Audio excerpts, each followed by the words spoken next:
ବିଳାପ ଗୀତି 4 ଅଧ୍ୟାୟ। ଚତୁର୍ଥ ବିଳାପ। ସ୍ୱର୍ଣ୍ଣ କିପରି ମଳିନ ହୋଇଗଲା, ସ୍ୱଚ୍ଛ ସ୍ୱର୍ଣ୍ଣ କିପରି ପରିବର୍ତ୍ତିତ ହେଲା।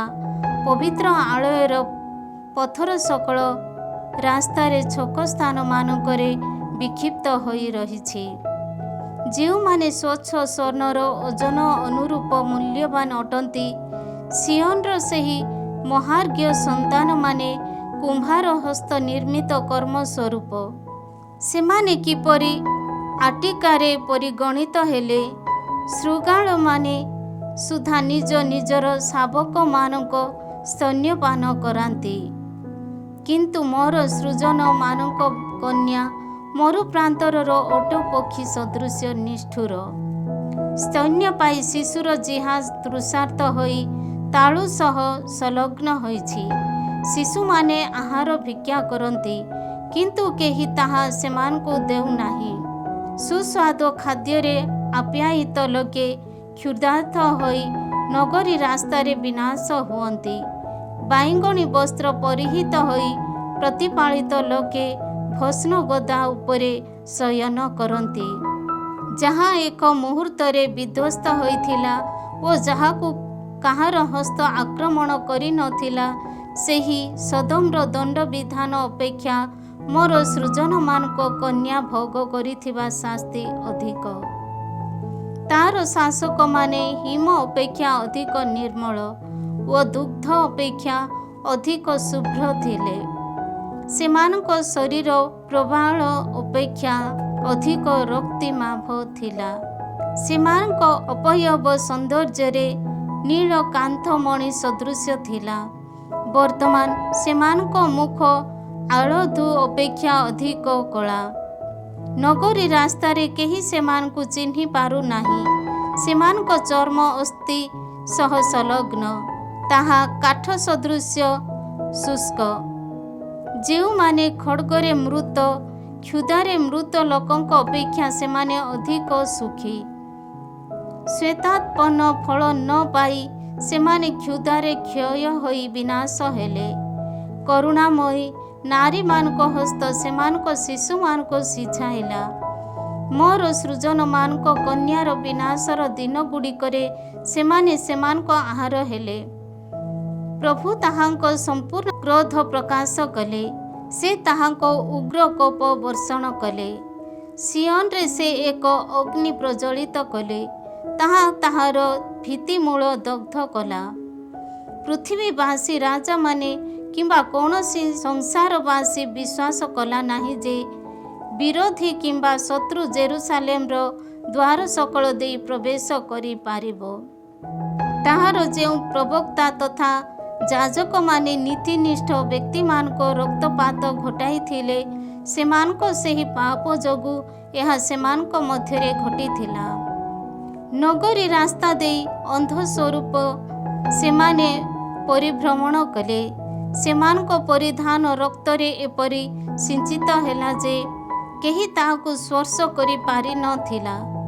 ଲୋକେ ଡାକି ସେମାନଙ୍କୁ କହିଲେ, ଦୂରେଇ ଯାଅ, ହେ ଅଶୁଦ୍ଧ ବ୍ୟକ୍ତିଗଣ, ଦୂରେଇ ଯାଅ, ଦୂରେଇ ଯାଅ, ସ୍ପର୍ଶ କର ନାହିଁ। ତହୁଁ ସେମାନେ ବିତାଡ଼ିତ ପଳାତକମାନଙ୍କ ସଦୃଶ ହେଲେ। ଲୋକେ ଜନତା ମଧ୍ୟରେ କହିଲେ, ସେମାନେ ଆମ ସହିତ ବାସ କରିପାରିବେ ନାହିଁ। ସ୍ୱୟଂ ପ୍ରଭୁ ସେମାନଙ୍କୁ ବିକ୍ଷିପ୍ତ କଲେ। ସେମାନଙ୍କ ପ୍ରତି ତାହାଙ୍କର ଅନ୍ୟ କୌଣସି ପରିଗଣନା ନାହିଁ। ଯାଜକମାନଙ୍କ ଉଦ୍ଦେଶ୍ୟରେ କୌଣସି ଶ୍ରଦ୍ଧା କିମ୍ବା ବୟୋଜ୍ୟେଷ୍ଠମାନଙ୍କ ପ୍ରତି କୌଣସି କରୁଣା ପ୍ରଦର୍ଶିତ ହେଲା ନାହିଁ। ସାହାଯ୍ୟ ସକାଶେ ବୃଥାରେ ଅପେକ୍ଷା କରି ଆମ୍ଭମାନଙ୍କ ଚକ୍ଷୁ ନିସ୍ତେଜ ହେଲା। ଯେଉଁମାନେ ରକ୍ଷା କରିପାରନ୍ତି ନାହିଁ, ସେପରି ଏକ ଜନତାର ପ୍ରତୀକ୍ଷାରେ ଆମେ ପ୍ରତୀକ୍ଷା କଲୁ। ଲୋକେ ଆମକୁ ଏପରି ପଶ୍ଚାଦପନ୍ନ କଲେ ଯେ ନଗରୀ ରାସ୍ତା ଦେଇ ଆମେ ପଦବ୍ରଜ କରି ପାରିଲୁ ନାହିଁ। ଆମ୍ଭମାନଙ୍କୁ ପରିସମାପ୍ତି ଉପଗତ। ଆମର ଦିନ ସକଳ ଗଣିତ, ଆମର ପରିଣାମ ସନ୍ନିକଟ। ଆକାଶର ଶାଗୁଣା ଅପେକ୍ଷା ଆମ ପଶ୍ଚାଦପନ୍ନକାରୀମାନେ ଅଧିକ ଦ୍ରୁତଗାମୀ ଥିଲେ। पर्वत सकଳରେ ସେମାନେ ଆମକୁ ସ୍ୱୀକାର କଲେ। ଆମକୁ ଅଧିକାର କରିବା ପାଇଁ ସେମାନେ ମରୁ ପ୍ରାନ୍ତରରେ ଛକି ବସିଲେ। ଯିଏ ଆମ ନାସାରନ୍ଧ୍ରର ଶ୍ୱାସ ବାୟୁ ସଦୃଶ୍ୟ ପ୍ରଭୁଙ୍କର ସେହି ଅଭିଷିକ୍ତ ସେମାନଙ୍କ ଗର୍ତ୍ତରେ ପତିତ ହେଲେ। ତାଙ୍କ ସମ୍ବନ୍ଧରେ ଆମେ କହିଥିଲୁ, ତାଙ୍କ ଛାୟା ତଳେ ଜାତିମାନଙ୍କ ମଧ୍ୟରେ ଆମେ ବାସ କରିବୁ। ଉସ୍ ଦେଶବାସିନୀ, ଏଦୋମର ହେ କନ୍ୟା, ଆନନ୍ଦିତ ତଥା ଉଲ୍ଲସିତ ହୁଅ। କିନ୍ତୁ ତୁମ ହସ୍ତରେ ମଧ୍ୟ ଏହି ପାନପାତ୍ର ପ୍ରଦତ୍ତ ହେବ ଓ ପାନୋନ୍ନତ ହୋଇ ତୁମେ ନିଜକୁ ଅନାବୃତ କରିବ। ହେ ସିୟନ କନ୍ୟା, ତୁମ ପାପର ଶାସ୍ତି ସମାପ୍ତ। ନିର୍ବାସିତ ଜୀବନଯାପନ ପାଇଁ ସେ ତୁମକୁ ଆଉ କେବେ ହେ ଅନୁମତି ଦେବେ ନାହିଁ। କିନ୍ତୁ ଏଦୋମର ହେ କନ୍ୟା, ତୁମ ଦୋଷ ଯୋଗୁଁ ସେ ତୁମ ପ୍ରତି ଦଣ୍ଡ ବିଧାନ କରିବେ। ସେ ତୁମ ପାପ ଗୁଡ଼ିକୁ ଅନାଚ୍ଛାଦିତ କରିବେ। 5 ଅଧ୍ୟାୟ ପଞ୍ଚମ ବିଳାପ। ହେ ପ୍ରଭୁ, ଆମ୍ଭମାନଙ୍କ ପ୍ରତି ଯାହା ସଂଘଟିତ ତାହା ସ୍ମରଣ କର। ଆମ ପ୍ରତି ହୋଇଥିବା ଅପମାନକୁ ଦେଖ। ଆମ ଉତ୍ତରାଧିକାରୀ ଅପରିଚିତମାନଙ୍କ ଓ ଆମ୍ଭମାନଙ୍କ ଗୃହ ସକଳ ବିଦେଶୀମାନଙ୍କ ହସ୍ତରେ ସମର୍ପିତ। ଆମେ ଅନାଥ ତଥା ପିତୃହୀନ ହୋଇଛୁ ଓ ଆମ ମାତାମାନେ ବିଧବା ସଦୃଶ୍ୟ ହୋଇଛନ୍ତି। ପାନ ନିମନ୍ତେ ଆମ ଜଳ କ୍ରୟ କଲୁ ଓ ଅର୍ଥ ବିନିମୟରେ ଆମେ କାଠ କ୍ରୟ କଲୁ। କାନ୍ଧରେ ଜୁଆଳି ବହନ କରି ଆମେ କଠିନ ପରିଶ୍ରମ କଲୁ। କ୍ଷଣାବସ୍ଥାରେ ଆମେ କ୍ଳାନ୍ତ, ଆମେ ବିଶ୍ରାମ ପାଇନାହୁଁ। ଆବଶ୍ୟକ ଖାଦ୍ୟ ପାଇବା ପାଇଁ ଇଜିପ୍ଟ ଓ ଆସିରିଆ ଦିଗେ ଆମେ ହସ୍ତ ବିସ୍ତାର କଲୁ। ଆମ ପିତୃପୁରୁଷମାନେ ପାପ କଲେ, ସେମାନେ ଆଉ ଜୀବିତ ନାହାନ୍ତି। ସେମାନଙ୍କ ଦୋଷାରୋପ ଆମେ ବହନ କଲୁ। ଦାସମାନେ ଆମ ଉପରେ ରାଜୁତି କରନ୍ତି, ସେମାନଙ୍କ ହସ୍ତରୁ ଆମକୁ ଉଦ୍ଧାର କରିବା ପାଇଁ କେହି ନାହିଁ। ମରୁ ପ୍ରାନ୍ତରରେ ଅବ୍ୟାହୃତ ଖଡ଼୍ଗ ଜରିଆରେ ଆମ ଜୀବନ ବିପଦାପନ୍ନ କରି ଆମେ ଆହାର ପାଉଅଛୁ। ଦୁର୍ଭିକ୍ଷର ବହନକାରୀ ଉତ୍ତାପ ଯୋଗୁଁ ଉତ୍ତପ୍ତ ଚୁଲି ସଦୃଶ୍ୟ ଆମ ଚର୍ମ ହୋଇଛି। ସିୟନରେ ନାରୀମାନେ ଓ ଯୁଦାର ନଗରୀ ଗୁଡ଼ିକରେ କୁମାରୀ କନ୍ୟାମାନେ ବଳାତ୍କାର କରାଯାନ୍ତି। ଶାସକମାନଙ୍କୁ ସେମାନଙ୍କ ହସ୍ତରେ ଦଉଡ଼ି ବାନ୍ଧି ଝୁଲାଇ ଦିଆଯାଏ। ବୟୋଜ୍ୟେଷ୍ଠମାନଙ୍କ ପ୍ରତି କୌଣସି ଶ୍ରଦ୍ଧା ପ୍ରଦର୍ଶିତ ହୁଏ ନାହିଁ।